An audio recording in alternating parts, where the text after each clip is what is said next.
le message que je dois apporter, ça doit pousser quelqu'un à avoir une raison de plus d'adorer Dieu. À savoir que le chemin qui mène vers le Seigneur est assis sur deux piliers. Dans 1 Roi, chapitre 7, verset 21, lors de la construction de la maison de l'Éternel, la Bible dit, sur les portails d'entrée, on construit deux colonnes. Une colonne à gauche et l'autre à droite. La colonne de gauche, on l'appela Jachin, et la colonne de droite, on l'appela Boaz. Jachin signifie l'Éternel a fermi, et Boaz signifie l'Éternel est ma force. Je me suis posé la question de savoir pourquoi est-ce qu'on a placé ces deux colonnes sur les portails d'entrée de la maison de l'Éternel. D'autant plus que ces colonnes n'avaient aucune raison d'être. Parce que sur le plan architectural, ces colonnes ne soutenaient aucune partie de la maison. Parce qu'ils se situaient à l'entrée, sur le portail de l'entrée. Pourquoi sur la maison de l'Éternel, la maison que le roi Salomon a construite, selon ce qu'il a dit dans des Chroniques, chapitre 6, verset 2, qu'il a construit cette maison pour être l'habitation de Dieu, l'habitation, la demeure dans laquelle Dieu doit habiter d'éternité en éternité. Pourquoi est-ce qu'à l'entrée de la maison de Dieu, on a placé ces deux colonnes, Jachin et Boaz? Pourquoi est-ce qu'on a placé Jachin et Boaz sur les portails qui mènent droit vers la demeure de Dieu? Pourquoi est-ce qu'on a placé ces deux colonnes sur l'entrée de la présence du Tout-Puissant? Lorsque j'ai étudié la signification de ces deux colonnes, j'ai compris que Jachin se rapporte à la louange et Boaz se rapporte à l'adoration. Jachin signifie l'Éternel a fermi. Or la louange fait mention de ce que l'Éternel fait par sa main.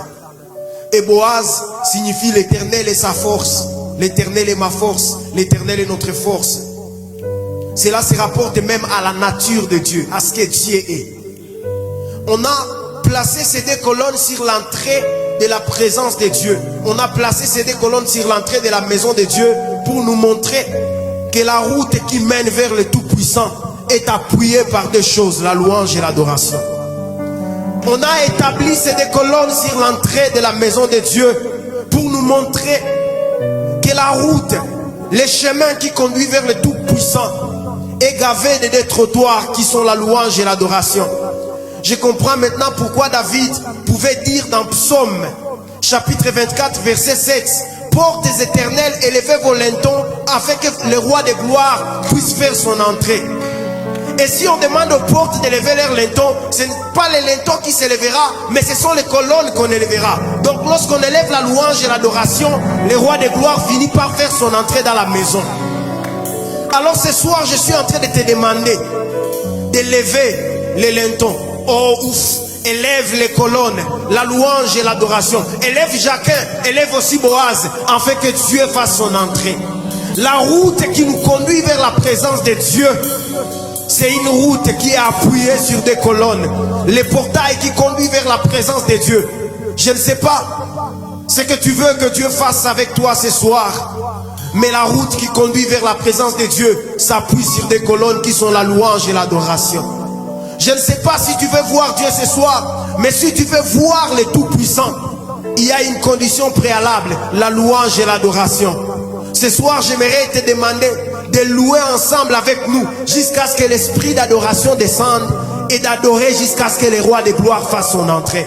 Je suis venu te demander, loue ensemble avec nous jusqu'à ce que l'esprit d'adoration descende et adore jusqu'à ce que le roi de gloire fasse son entrée. Loue jusqu'à ce que l'esprit d'adoration descende et adore jusqu'à ce que le roi de gloire fasse son entrée. L'Ancien Testament est à l'ombre des choses à venir. Les temples dont il est question, parce que Dieu a dit, les cieux ne peuvent me contenir, ni les cieux des cieux ne peuvent être ma demeure.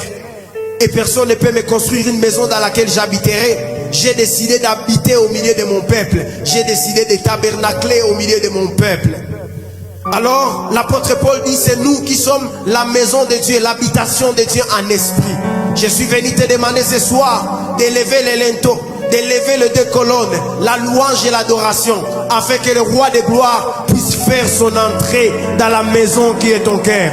Dans cette atmosphère, je m'aimerais te demander d'élever ton esprit là où tu es. Commence à élever ton esprit parce que le roi de gloire va faire son entrée. Commence à élever les 2 colonnes.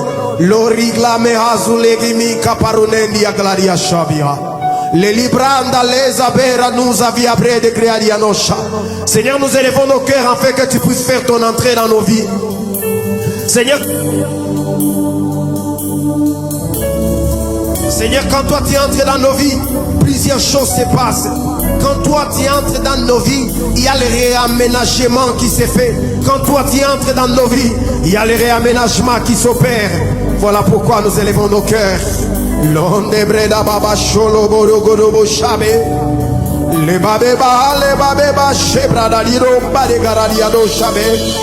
La lebra de bayanda gera baba sheberiandelele.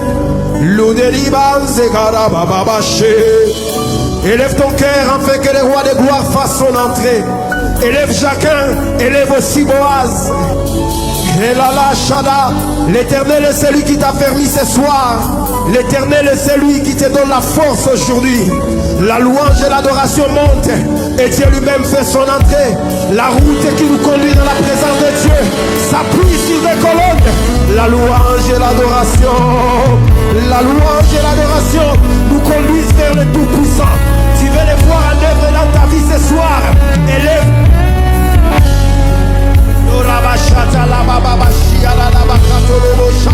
Tu veux les voir en œuvre dans ta vie ce soir. Monte dans la louange, monte dans l'adoration. Tu veux les voir en œuvre dans ton cœur ce soir.